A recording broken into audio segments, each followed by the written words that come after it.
La réunion du bureau politique du RPR tenue aujourd'hui à Paris confirme que le mouvement gaulliste est devenu, à sa manière, un mouvement pluriel. Pour l'élection du président du RPR, qui s'achèvera en décembre, il y a déjà plusieurs candidats et chacun estime que c'est un bon signe pour la vie démocratique du RPR. Reportage Carole Comon et Luc Bachofen. Nicolas Sarkozy se prépare à traverser des semaines difficiles. Il n'est pas encore officiellement candidat, mais la bataille pour la présidence du RPR s'annonce rude et le calendrier s'accélère.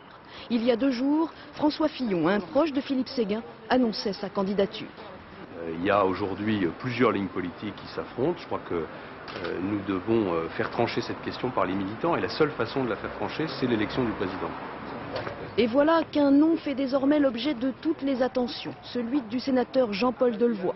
Inconnu du public comme des militants, il aurait pourtant les faveurs de Jacques Chirac. Il ne dévoilera ses intentions que la semaine prochaine, mais se présente déjà comme une alternative à Nicolas Sarkozy.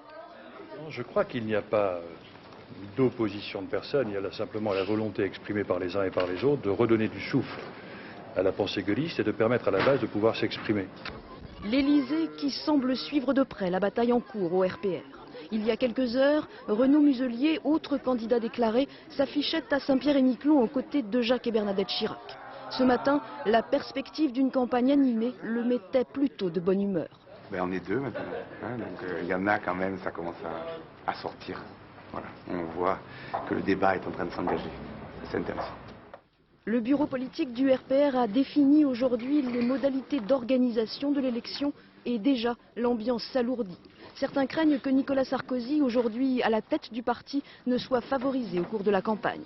Nicolas Sarkozy, qui pour l'instant a choisi de rester silencieux, sait que la campagne sera longue. Le prochain président du RPR sera élu par les militants début décembre.